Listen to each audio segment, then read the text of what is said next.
Hi, friends. So I was watching Torch stream, and he happened to be playing Psychic, and I love Psychic. Always my favorite synergy.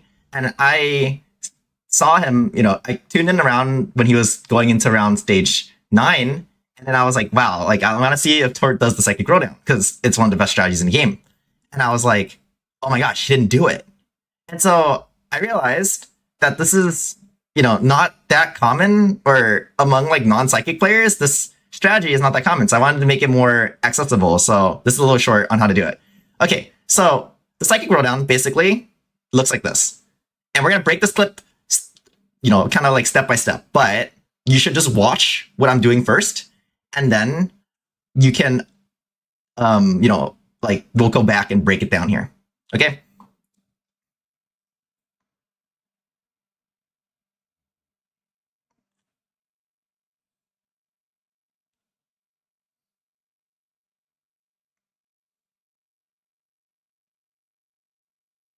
All right. So what happened here? Well, after doing a roll down to around 30 gold, we hit unknown D, G, W, and O, and we put in two value unknowns during the PvE, and we're able to beat Gyarados at the same time. Now, that's very good. So how do I know that I can get to this position? How do I even accomplish this? Okay, so what you want to do is basically before or on stage 9, you want to have at least 4 Psychic Pokemon. You see we have 4. And on stage 9, if you do a one roll, you will get an unknown because it goes up to 10. Psychic 3 gives you an unknown every 5 stages. Psychic 5 gives you an unknown every 3 stages. So you need to memorize these intervals: 9, 10, 12, 15, 18, 20, and 21.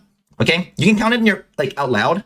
I sometimes just say literally physically count 1, 2, 3, 4, 5. I count my rolls. To get your roll count, you just add your rerolls, your current rerolls on the side. Hopefully should be 0 at this point, with the current stage number on the top.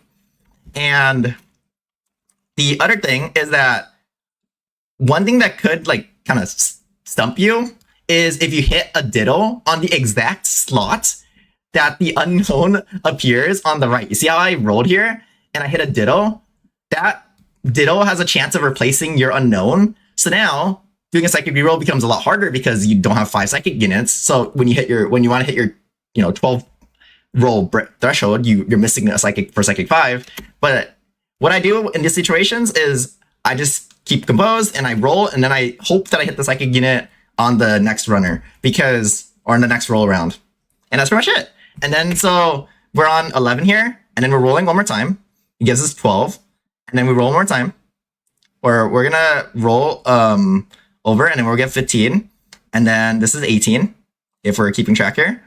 And then on 18, you want to trim down to Psychic 3. So you want to go to 20.